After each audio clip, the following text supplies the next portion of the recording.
Well, good evening, viewers. Hey, I've got some dilemmas going on here. I'm running out of time. I'm going to have all this going on a 3,000k trip in 5 weeks. Anyway, I've had an issue with reverse gear. It's been jumping out of reverse gear. And I've only just found out what the actual problem is.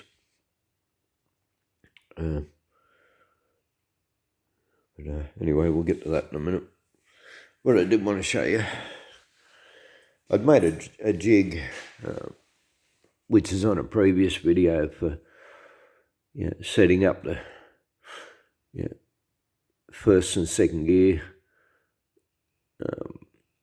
selector adjustment, which all worked fine. The issue I got is that, so this is an IRS gearbox out of a Type 3, and I replaced the second gear out of a swing axle gearbox, only to find that it takes a different, like the reverse gear runs on the outer of the second gear slider, and the reverse gear had a different number of teeth. I'll show you. So this is the one I took out. This was worn out. As you can see, the selector's completely cactus. That's a swing axle selector. That's the gear that goes in it. Sits in there like yay. Now the issue I had, see, this is the gear that came out of the IRS gearbox, the Type 3. And this has got this one's got 15 teeth. This one's got 17. So what was happening is that because I'd changed the slider, the second gear slider, which this runs on, the swing axle reverse gear didn't mesh properly on the gear. Or I'd put the swing axle slider gear in, and the original IRS one wouldn't mesh properly on it. So I changed the reverse gear. I put the reverse gear out of the swing axle gearbox on with a selector, and so it would mesh properly with the gear. What I didn't realise, and it's because when I had it in the jig, I couldn't set up the adjustment on the reverse gear. And I was thinking it must just be out of adjustment, like, I've got another reverse gear, I've got another gearbox. As you can see, this is another gearbox that was all swing axle gearbox, and the diff and everything was all rusted up in it, and Cactus bought it cheap. But anyway, so what I did is I got this old gearbox that I didn't need anymore, and I cut windows in it so that I could see to set up the reverse gear. We'll get right around the right side.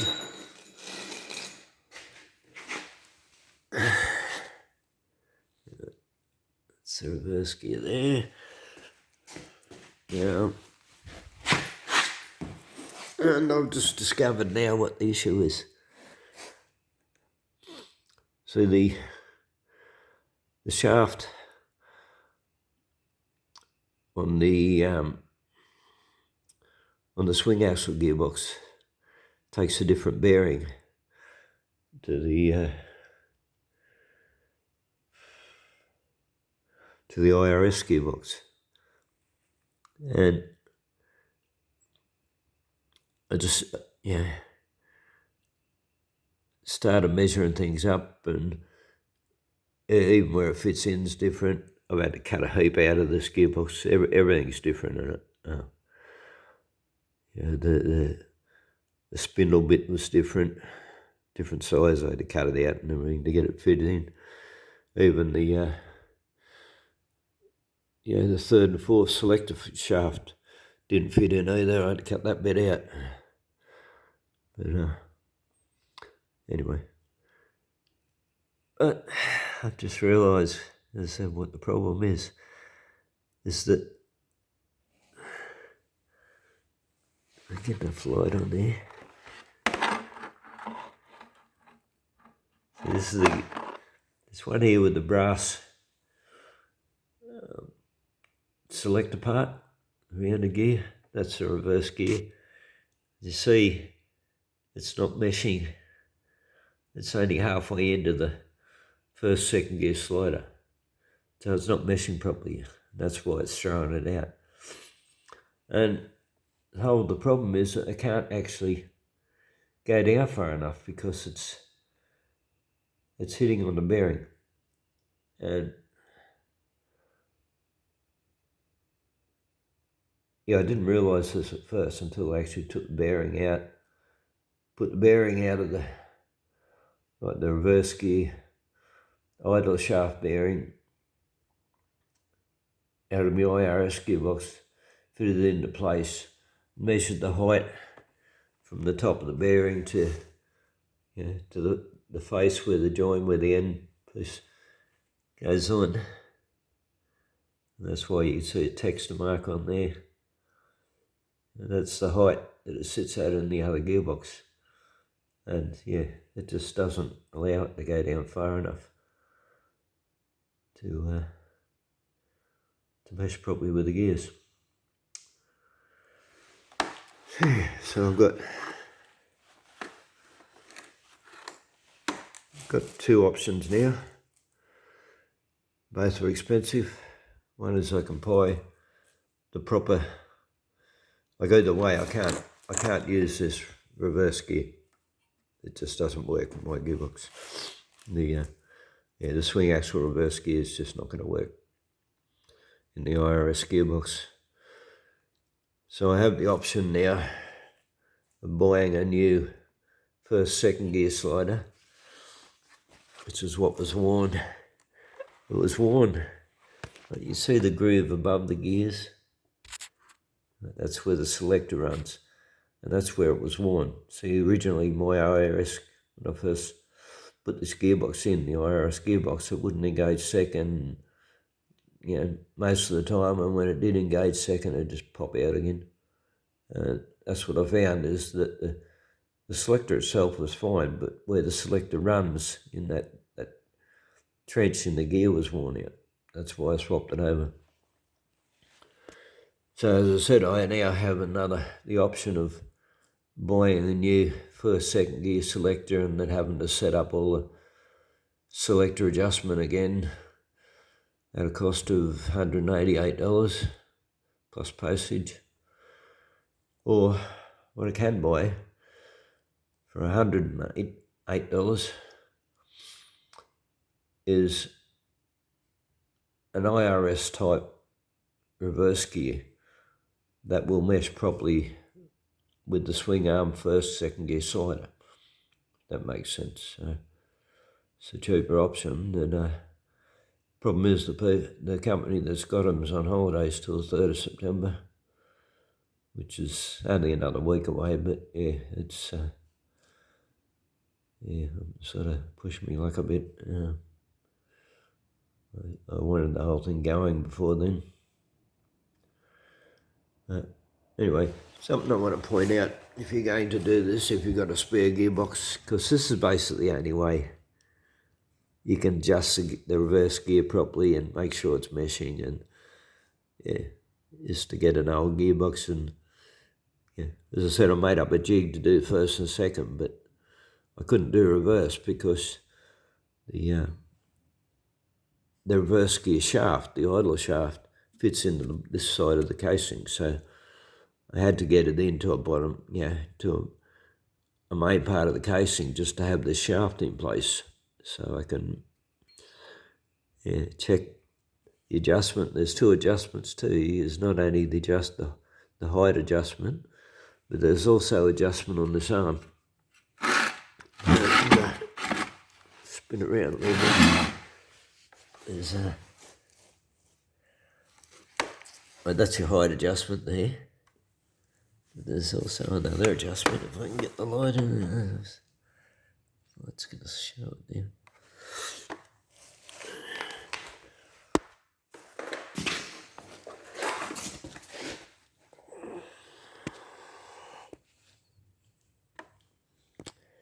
Yeah, not going to show it. It's up inside it. Anyway, this arm you can also adjust. You can undo a bolt and turn this so that it pushes the selector further into the gear, so it keeps it tight against the gear. So yeah, there's two adjustments on that reverse gear. And as I said, you can't set any of them until you have it inside inside a gearbox, or at least a jig that will hold the reverse gear in the exact right position. The other thing you need to keep in mind whenever you're adjusting gears is your pinion shaft. This one here, that's floating. This is why I've got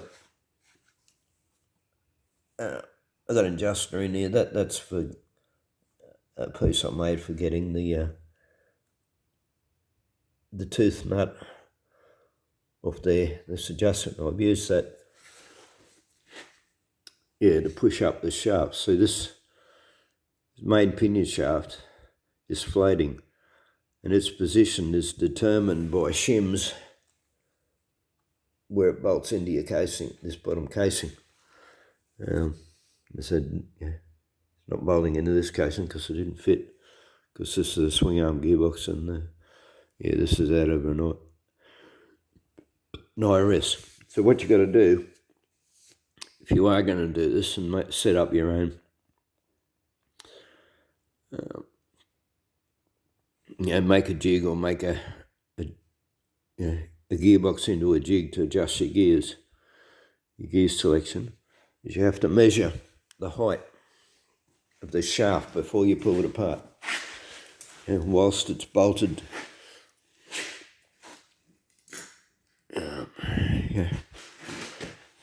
whilst your pinion shaft is bolted, if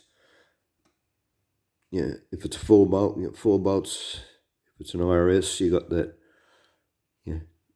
the tooth nut, which I'll show you in a minute if you don't know what I'm talking about.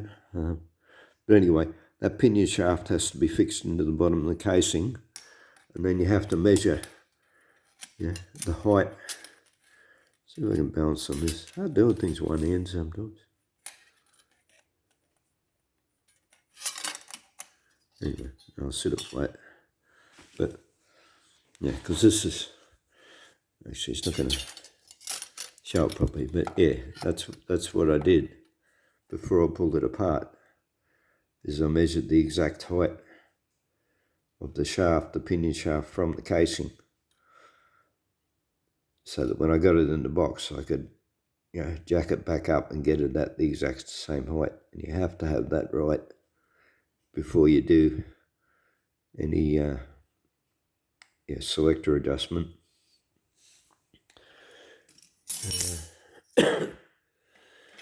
Yeah. Anyway, as I said, I can't do any of it now for another week and a bit. Gonna have to buy. So I'm going to buy this adapter gear, reverse adapter gear, that runs on the other slider shaft. If you're interested in how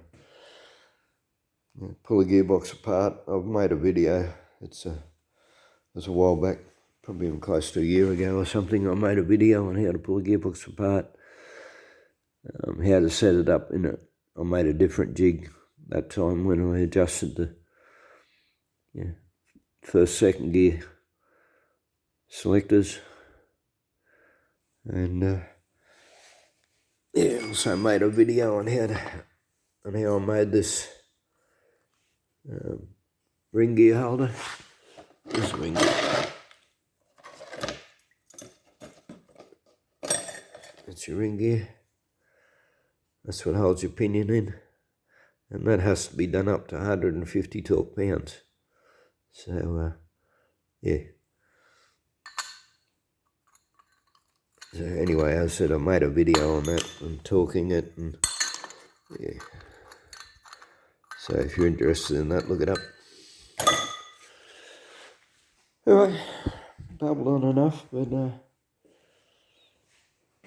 yeah, just sort of show you, yeah, just a way that you can adjust your gears if you've got a spare gearbox that you can cut holes in. So, yeah, but everything's critical, like even, yeah, having a gasket in place. If you haven't got any gasket in place, well, then you're going to be millimetre out in your gear selection, and a millimetre's going to make a difference. So, yeah, to have everything set up exactly right. Anyway, leave it at that. Stop rambling, and yeah, hope this information's helpful to somebody. But yeah, you learn those things. Yeah, taking parts out of a swing arm gearbox and gears out of a swing arm gearbox and fitting them into an RS has just caused a whole lot of problems. And I said I did save I'll fix the first, second gear issue. It's been running great, but yeah, ever since then I've had an issue with reverse gear. So, well, look at that. Thanks for watching. Bye.